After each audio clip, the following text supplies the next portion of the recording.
NPCs. We know them, we love them, we gotta have them in our games. And that's why we're gonna give you guys a look into some of our memorable NPCs that we've had in Joey and Logan's campaigns.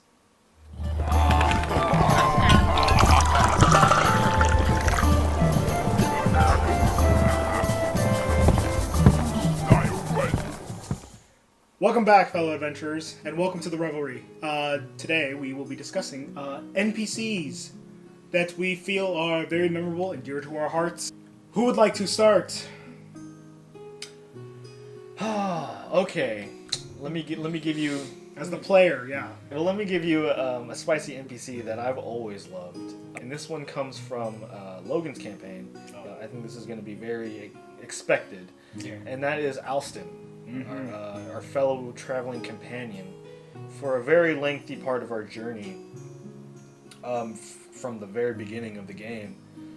Alston was this he was a fighter, right? He was a ranger. Yeah. So he was a drunkard. He was drunk. So why don't you explain him actually? Because explain what he is, and I'll explain why it's so memorable to me. So Alston started out as the group. I never really had like a full idea of what Alston would become. I can honestly say that I didn't imagine he would become what he is today. But he started out as a guide for the party that was here to guide them through the forest. He was a ranger. He was an alcoholic, and he was in a very bad way. But he was the first NPC that the party really interacted with. So that's sort of like how he was introduced to the story.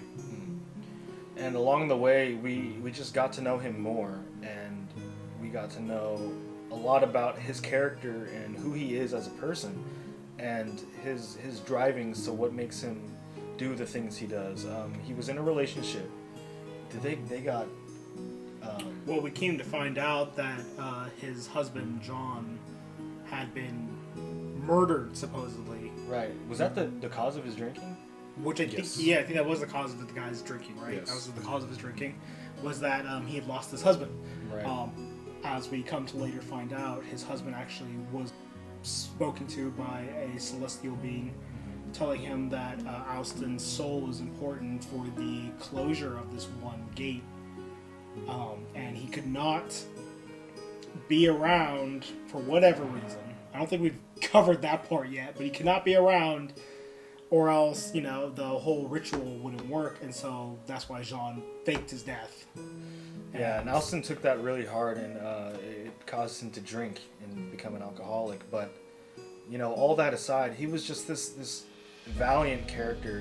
He was the kind of guy that would put himself first before, us, the party. And getting a little emotional here, because it brings emotion, when you deal with these NPCs for a long time.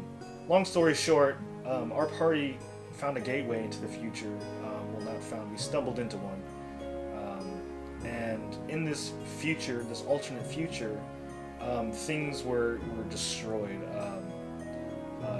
The smokes of industry, if you will, destroyed the world and left it basically inhabitable. And during this adventure in this new future, Alston actually, we lost him. He passed away, and he was killed before our eyes, and it was a horrible experience. But it solidified him as this memorable NPC that we all love, and we're even still dealing with his storyline to this day. We found his husband, Jean, and we're still learning some of the things about him. And so that's another thing too, is these NPCs, even after they're gone, they won't always be gone. You can always bring callbacks and all that stuff. And so I think you've handled them wonderfully. It's unfortunate that he died, and I'm still looking for a wish spell to bring him back. We just found out that John apparently has a necklace that he got from some old hag that supposedly a piece of Alston's soul is still That's in true. So, also, Alston's soul, it was actually redeemable, or it was able to be saved. We could save him and bring him back with, the proper components for a spell. His soul was stored in a dagger. And something happened where the dagger, or the soul in the dagger, was released. How did that come about again? So So the whole idea was that a fraction of his soul was stored in this thing called a soul dagger, and what that dagger was used was sort of like the key that opened or shut the lock of the gate. Like one of the one of the three keys. gates to like the first layer of hell or something like that. Yeah, and so part of a fraction or his soul, his entire soul was in that dagger. And in order to save the party one time, he attacked this man called Hellborn in Hellborn's castle, and he extinguished his soul in the dagger and dealt a massive amount of damage to him. But the thing was that he expended his soul that was in the dagger. Well, it turns out that there was a fraction of his soul left, and so that's actually how the party went into the future. Is they went there to try to find that dagger that had Alston's soul in it. And Almara had the dagger of the Hellborn's daughter, and she said, "I'll give it to you if you guys go back into the past, or if you go through this portal." And there was some stuff that had to happen, but it ultimately sent them into the future.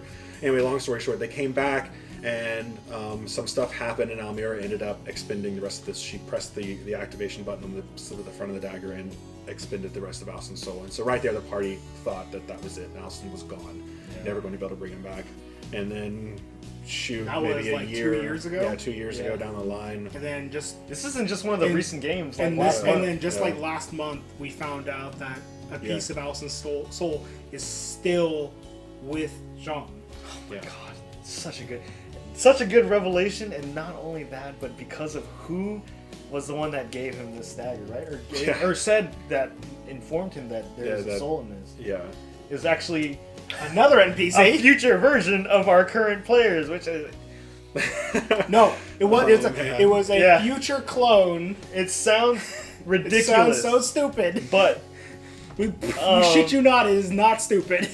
Yeah, that just shows you how good of a DM Logan here is. Time can get convoluted and ridiculous really fast, but it's just so tasteful the way he does things. And one of our current players can make clones of herself, right? Or she cloned herself. She had a staff that was able to she Right. could split herself in two.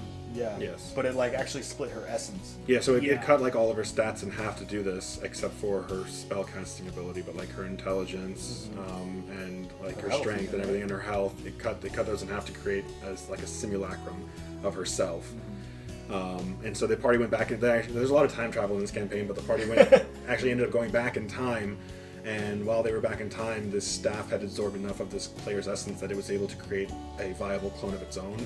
And so from this staff, one of our characters, a clone of them, appeared and took off and left. And stayed in the past. And stayed in the past. So, jump forward however many years the party went into the past, Jean and Alston were walking on the road one day and found this character, the past future version of our character, the clone, and that character said, "Oh, take, I have this ability where I can put part of your soul into an item, and then you can. It's like sort of like a symbol of a relationship." And so they didn't really think too much of it, but they went ahead and did it, and that's why why Jean had part of Alston's soul. So things have sort of come Full circle. Full circle. Yeah, and I think from that, if you understood any of what we just said, I think you can understand what this character means to us as a party, and why I chose him to be one of my more memorable NPCs. Probably the most memorable The NPC. most memorable NPC for us. Yeah. So Alston, I love you, buddy. My very first NPC I ever made. Yeah. An awesome character, and that's the thing is like I said, these characters they carry such weight with them, and when things happen to them, it's almost like losing a friend, and and when you see him again, it's like seeing a friend for the first time in a long time, and that's the beauty of this is your imagination is more real than real. And I can speak to experience that creating a character that is memorable in somebody's campaign, or an NPC that the players. There's always a moment where, us as the DM, when we create these characters, I mean, we, for lack of a better term, we fall in love with them because we're creating them in almost kind of like maybe an image of ourselves, or, because these NPCs allow us to play with the players, and not just sort of direct the story. So whenever something happens that causes one of these players to die, sucks. Yeah. It does, because I mean the players are going to play the story how it is, but you just become so attached to these characters that when something happens to them, even though they're not real, they're imaginary. I mean, you spend so much time developing them, and the party spends so much time with them that you just want to see them succeed. And when they pass away or die, it's Devastating. terrible. It hurts. It does. It really Yeah. does. But it's so much fun. It's awesome. So yeah, NPCs will always hold a very special place in our heart, and just like I'm sure with every other campaign and party that you guys are adventuring with, they will be a very important and pivotal piece to your campaign. Yeah.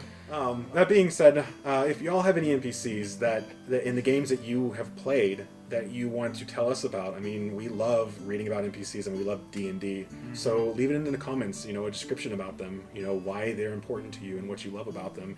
And, maybe their name, their race, and their class, and, just a short description of them, because we would love to read them. Yeah. So if you want to do that, that'd be awesome. Yeah, and maybe Joey or Logan here might adopt your NPCs and bring them into our game, and they could be a crazy little multiverse going on. Yeah. That's a great idea. So please leave your NPCs in the comments below, and we'll definitely give them a look. But guys, that's going to be it for today's video. If you guys enjoyed it, please give us a like and a subscribe. It would really mean a lot to us. But I think that's all for us today. Yeah. Yep. We'll see you guys in the next one. Have a good one. Cheers. See you. Jesus Christ. Damn. 3 videos. 3 videos. Easy. Jeez. That being said, guys, if you have, and girls, if you guys have, y'all, let's do that again. Bam. There we go. Be sure to bring more souls. What's adventuring going on?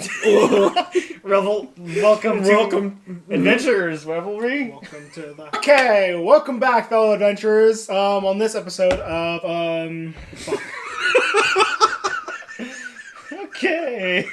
Oh Okay. my god.